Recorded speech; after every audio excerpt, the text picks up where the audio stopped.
ওয়ালাইকুম আসসালাম।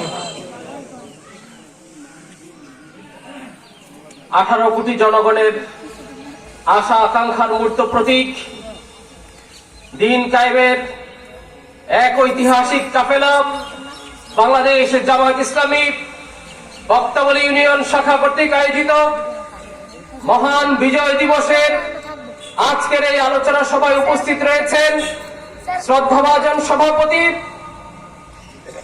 হযরত মাওলানা আবু বকর সিদ্দিক। উপস্থিত রয়েছেন আজকের অনুষ্ঠানের সম্মানিত বিশেষ অতিথি জনাব আবু সাইদ মুন্না, সহকারী সেক্রেটারি বাংলাদেশ জামায়াত ইসলামী নারায়ণগঞ্জ জেলা।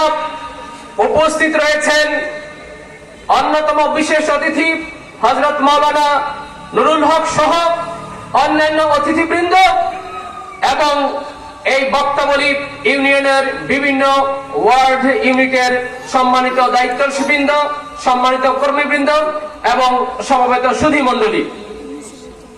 আপনারা উদ্বোধনী বক্তব্যের মাধ্যমে অবহিত হয়েছেন যে স্বাধীনতা মানুষের জন্মগত অধিকার ছিল, সেই জন্মগত অধিকারকে কেবলমাত্র রাজনৈতিক হাতিয়ার হিসেবে ব্যবহার করে একটি পরিবারের অধিকারে পরিণত করা হয়েছিল। আর বাংলাদেশের ইতিহাস হচ্ছে যারাই এই বাংলার জনগণের উপর পরাধীনতার শৃঙ্খল নিয়ে বারবার ঝাঁপিয়ে পড়েছিল, কখনোই তাদের শাসন শোষণ স্থায়ী হয়নি। এটা 71-এ হয়নি, এটা 47-এ হয়নি, এর আগেও হয়নি এবং সর্বশেষ 5ই আগস্টের ছাত্র জনতার ঐতিহাসিক বিপ্লবের মাধ্যমে শুধু বাংলাদেশ নয় সমগ্র বিশ্ববাসীর সামনে প্রমাণ করা হয়েছে এই 56,000 বর্গ মাইলকে কোনো ক্রমেই পরাধীনতার শৃঙ্খলে আবদ্ধ করা যাবে না, যাবে না, যাবে না। অত্যন্ত দুঃখের সাথে বলতে হয়, যখনই স্বাধীনতার প্রশ্ন আসে, যখনই রাজনৈতিক আন্দোলন সংগ্রামের প্রশ্ন আসে, তখনই তথাকথিত একটি রাজনৈতিক দল জনগণের ইজারাদার করে যায়, তারপরে ক্ষমতার মস্ততে গিয়ে কেবল লুটপাট আর নিজেদের আখের গোছানোর চক্রান্তে লিপ্ত হয়। আপনারা জানেন 1947-এ যখন দেশ স্বাধীন হয়, নারায়ে তাকবীর আল্লাহু আকবার স্লোগান দিয়ে আমাদের এই পাকিস্তান স্বাধীন হয়েছিল।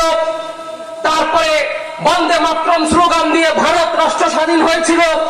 তারপর আমরা দেখেছি এই পাকিস্তান রাষ্ট্রের যারা শাসন ক্ষমতায় অধিষ্ঠিত হয়েছে তাদের কথা এবং কাজের কোনো মিল ছিল না বিধায় 1971 সালে মুক্তিকামী জনতা স্বাধীনতা সংগ্রামের মাধ্যমে এই স্বাধীন বাংলাদেশ অর্জন করেছে। কিন্তু এখানে বাংলাদেশ জামায়াত ইসলামীকে বারবার বিতর্কিত করার চেষ্টা হয়েছে। অনেক জায়গা থেকে বলা হয়েছে 47 সালে জামায়াত ইসলামী পাকিস্তানের পক্ষে ছিল না, কিন্তু তখন বাংলাদেশ জামায়াত ইসলামী রাজনৈতিকভাবে যে বক্তব্য দিয়েছিল 71 সালে সেটা সত্যতা প্রমাণিত হয়েছিল। কারণ তখন বলা হয়েছিল নারায়ে তাকবীর আল্লাহু আকবার স্লোগান দিয়েই কেবল একটি ইসলামী রাষ্ট্র প্রতিষ্ঠা করা যায় না, যখন ওখানে একটা ইসলামী রাষ্ট্র চালানোর মতো নেতৃত্ব এবং জনশক্তি তৈরি না হয়। তারই ফলশ্রুতিতে 24 বছর পাকিস্তানিরা আমাদের উপর অবর্ণনীয় নির্যাতন নিপীড়ন চালিয়েছিল, শুধুমাত্র তারা ইসলামী ভ্রাতৃত্ব বন্ধনের দোহাই দিয়ে। তারপরে যখন 70-এর সাধারণ নির্বাচন হয়, যখন আমাদের দেশের রাজনৈতিক দল নিরঙ্কুশভাবে ক্ষমতার যাওয়ার তারা ম্যান্ডেট লাভ করে, ওই পাকিস্তানি সামরিক শাসক বর্গ তারা এই ক্ষমতা হস্তান্তরের ঘড়িমসি করার পর থেকেই আবার একটি রক্তক্ষয়ীর যুদ্ধের মধ্য দিয়ে 71 সালে বাংলাদেশ স্বাধীনতা লাভ করে। যে স্বাধীনতার মূল স্লোগান ছিল সাম্য অধিকার, কিন্তু আমরা দেখেছি 71 সালে স্বাধীন হওয়ার পর এদেশের জনগণ সত্যিকার অর্থে স্বাধীনতার কোনো সুফল পায়নি। যতগুলো নির্বাচন হয়েছে অধিকাংশ নির্বাচনেই ক্ষমতার মস্তদে যাওয়ার সিঁড়ি হিসেবে জনগণকে ব্যবহার করা হয়েছে। তাহলে কেন আমরা পাকিস্তানের সাথে যুদ্ধ করলাম? যদি সত্যিকার অর্থেই গণতান্ত্রিক রাষ্ট্র আমরা প্রতিষ্ঠা করতে না পারি, জনগণের আশা আকাঙ্ক্ষা অধিকার এবং মর্যাদা প্রতিষ্ঠিত না হয়, তাহলে তো পাকিস্তান আর আমাদের বাংলাদেশের মধ্যে পার্থক্য থাকলো না। কিন্তু আমরা দেখলাম যে এই 2024 সালে 5 আগস্ট ছাত্র জনতা যখন রক্ত দিয়ে এদেশকে স্বাধীন করলো, তারপর আরেকটি নব্য উপনিবেশিক শক্তি, নব্য ফ্যাসিস্ট শক্তি ক্ষমতার রুটি হালুয়া ভাগ করার চক্রান্তে লিপ্ত রয়েছে। তাদের উদ্দেশ্যে আমাদের পরিষ্কার বক্তব্য, এদেশের ছাত্র জনতা শাপলা চত্বরে রক্ত দিয়েছে। এদেশের ছাত্র জনতা এই ফ্যাসিস্ট স্বৈরাচারকে প্রতিহত করার জন্য রক্ত দিয়েছে।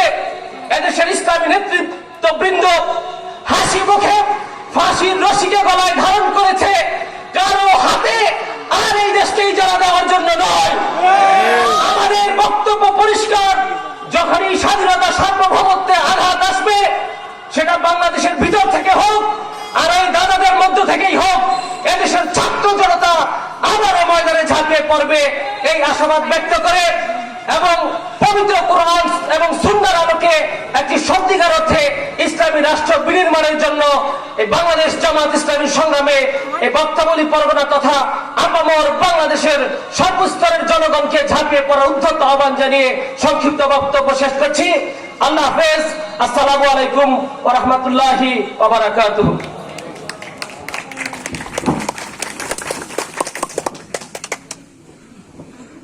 ধন্যবাদ সাইদুর রহমান বাচ্চু ভাইকে তার মূল্যবান বক্তব্য পেশ করার জন্য।